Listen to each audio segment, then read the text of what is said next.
we are talking about BRICS expansion. There are reports of BRICS being expanded. So let me put that on the screen once again. The news report of that BRICS nations. So this is a news report from some time ago. This is from a few months ago. It's from June 24 this year.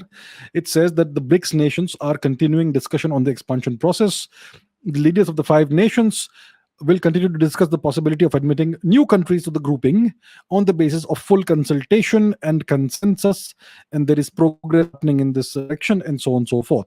So this is a report from June this year. So, what are the nations that could possibly join BRICS? So, we know that Argentina has applied to join BRICS. We know that Iran has also applied to join BRICS. And recently, we have come to know that Algeria, the North African nation of Algeria, has also applied to join BRICS. And we also heard recently that Saudi Arabia is quite interested in joining the BRICS grouping. So the BRICS group is Brazil, Russia, India, China, and South Africa, right? And now, if all these nations enter it, I think they'll still call it BRICS. So, what is the significance of all this? So Algeria, for instance, which is the latest nation that has applied to join BRICS, is Europe's largest provider of natural gas after Russia and Norway, and it's the 11th largest nation. It's the nation with the 11th largest gas reserves in the world, right? And if BRICS already is a significant grouping of nations, and if all these nations also become part of it, then it will become even more significant. So we have Algeria, we have Argentina, we have Iran, we have Saudi Arabia. One also hears that Turkey is interested, Egypt is interested, Afghanistan is interested, and one also hears that Indonesia may make a formal application to join BRICS at the upcoming G20 summit in Bali, which is next week, 15th and 16th November. So it looks like lots of nations are very interested in joining BRICS. Now let's put another news report on the screen. Yeah, it's about the reserve currency. So it's not only that these nations want to join BRICS, but BRICS is now exploring the possibility of creating a new reserve currency. Now, what does that mean?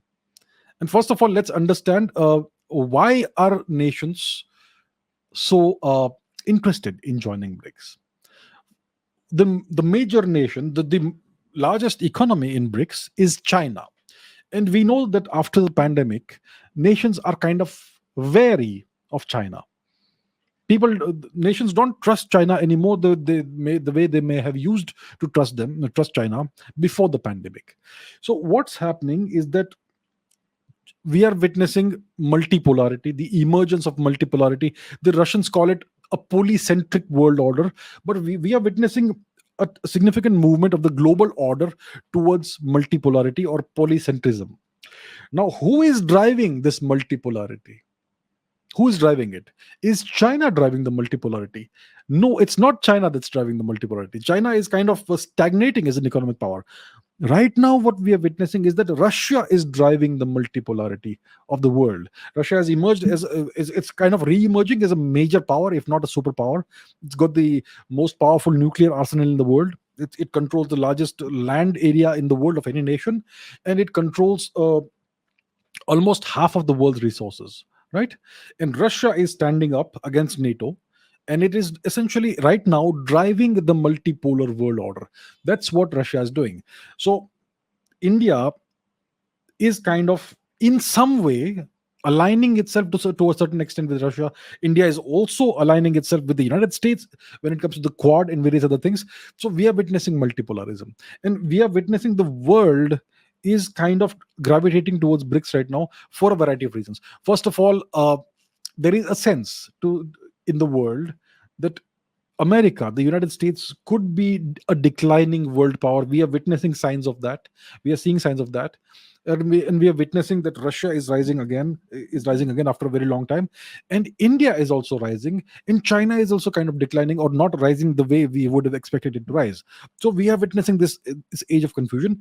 And we are witnessing cooperation between these these three nations, essentially India, China, Russia. And the entire process is kind of being driven by Russia. We know that China and Russia don't trust each other. We know that India and China don't trust each other. India and Russia, to a large extent, I would say, can trust each other. So, what is BRICS? I would say, to use physics terminology, BRICS is a metastable reconfiguration of the world order. It is not always going to remain in the shape and form that it is. It's going to be driven by the three major nations, India, China, Russia, but it's not the final form of the world order. In 20, 30 years, we may witness a entirely different kind of world order. But right now, BRICS is extremely relevant. It's extremely attractive to nations that want to move away from the US hegemony. And that's where the BRICS reserve currency comes in. So, if BRICS creates its own reserve currency, what does it mean for the world? Right now, the world's only reserve currency, the major currency in the world, is the US dollar. The US has its hegemony over the world through its economic might, and because the US dollar is the world's reserve currency. So essentially, the world's nations are subsidizing US dollar printing and US debt. The United States is essentially the most indebted nation in the world. Let's take a look at, so what is US debt? The US is the most indebted nation in the world. Let's take a look at the US national debt, what it looks like. Let's try and understand what all this is. So, a nation that is incredibly indebted, how is it so powerful? The US national debt clock, how its warning affects you. So, the national debt clock tracks the US debt, which surpassed $31 trillion in October 2022. The US debt, which it owes to other nations and also internally to some extent, the US debt is in excess of $31 trillion. India's annual GDP is about 3 plus something trillion dollars. The US national debt is in excess of $31 trillion, right? Let's compare that with the US GDP. Let's take a look at what the US GDP is like. The total debt is 31 plus trillion dollars, and the GDP is $23 trillion. So the debt to GDP ratio is ridiculously skewed. I think Japan has a worse ratio, but Japan is a US, well, you know what it is. So the US national debt it exceeds significantly the US annual GDP, which is incredible, right? So how is this sustainable, you will ask me? And what exactly is the US external debt? The US external debt is in the form of these treasury notes. So nations, they buy, and even individuals can buy US treasuries. It's a kind of investment. Because the US dollar is the world's reserve currency, that's why it is regarded, the entire international financial system is built around an idea, the idea that the US treasury bonds are a safe asset. And any individual can buy US treasury notes and bonds. Yeah. The minimum purchase is $100, and nations even buy it as a safe investment. So what does all this mean? When a nation, let's say India buys $100 million of US treasury notes, it's essentially buying US debt. It means that India will get this 4.125% interest on that. And whenever India decides to sell it back to the US, the Americans have to give India that much US dollar, that much currency. Now, the US national debt is a mirage, it's an illusion. It means nothing. The US doesn't ever have to pay back the debt. Why do I make this incredibly ridiculous, apparently, statement? The United States does not ever have to pay back its debt. Why is that so? It's because the US national debt to other nations is in the US national currency, the US dollar. So let's say a nation goes to the US and says that you owe me $100 billion. What will the US do? They will simply print $100 billion in notes and give it to the nation. They only have to print paper money. That's all it is. But when India, let's say, for example, India owes hypothetically another nation $100 billion, India owes that in US dollars, not in Indian rupees, which means that it has to actually produce that amount of goods or whatever to earn those $100 billion, and then India can repay it. So when a non-US nation owes an external debt in US dollars, that nation has to first earn US dollars and then repay the debt. In the case of the US, it can simply print the money. It controls the global reserve currency, which is what gives the US this incredible hegemony over the entire world. The US has leveraged its reserve currency status to sanction other nations and to freeze their assets. So, in the case we have a BRICS currency, it's going to be a challenge to the hegemony of the United States and of the US dollar. And in a system where you have multiple reserve currencies or multiple major currencies, no single nation can sanction another nation or freeze the assets of that nation. Right? So if BRICS comes up with a BRICS reserve currency, it is a direct challenge to the superpower. It is a direct challenge to the monopoly that the United States has over the global financial system. And it's going to have repercussions. The US will not take such a challenge lying down. It's going to push back in a variety of ways. So, yeah, but we are seeing these reports of BRICS thinking about creating a BRICS reserve currency, which will be based on a basket of currencies and commodities and things like that. I will not go into those things. So we could be witnessing an attempt to create a competitor to the US dollar, competing reserve currency.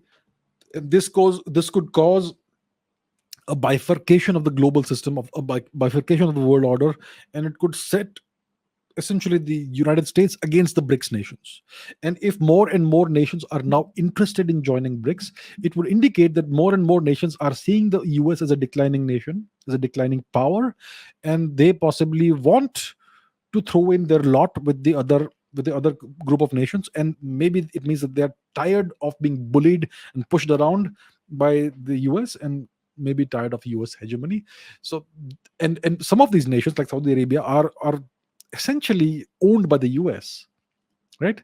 Saudi Arabia, I have described it in the past as a US vassal state. It's termed by the Americans as a US ally, as a major ally, or I don't know what else. Turkey is a member of NATO. If Turkey actually wants to join BRICS, that will be a major challenge to the US from within NATO. It's like a rebellion from within, right? It's like a vassal state saying that I am no longer a vassal. I'm not going to, do whatever you dictate. So that's what we are seeing. Even Egypt is very closely aligned with the US. It has been for a long time. Yeah. Indonesia, yeah, well, if you look at the history of Indonesia, 1950s, 1960s onwards, you will see a lot of US involvement, which people may not know about. So this is what we are seeing. The question is, how stable is BRICS? We have the India-China conflict that dates back to the 1950s, and the Chinese have been the aggressor all the time. Can India and China put their differences aside? Can India trust China? I would say not. So the question is, how viable is BRICS? The question is of the viability, long-term viability of BRICS. As long as India and China are adversaries, it is difficult to imagine BRICS, becoming strong enough to take on the might of the sole existing superpower in the world. So yeah, we are going through interesting times, but yeah, if the BRICS coalition does accept new members and does come up with its own currency, yeah, reserve currency, then things could get really interesting, and you could see a significant reaction from the US, maybe very strong measures taken by the US against these nations. So that's where we are. So that is about BRICS and the possibility of new nations, more nations coming into the organization, into the coalition. I would not call it an alliance. It's a coalition of a kind of like-minded nations. Who's the leader right now? There are three major nations. None of them has actually said that I am the leader, but the Chinese would like to be seen as the leader. But right now the Chinese are not so much in a leadership position. India is not claiming leadership, but Russia is driving everything right now, and more nations are attracted towards this, and they want to join it. And there could be a reserve currency coming up. So very interesting times. that we are living in, the next few months, next couple of years could give us a lot more clarity on where this is all going to go, how many nations become part of BRICS, and does BRICS actually do the unthinkable, take the plunge, and come up with its own reserve currency. Time will tell us, but things seem to be moving in that direction.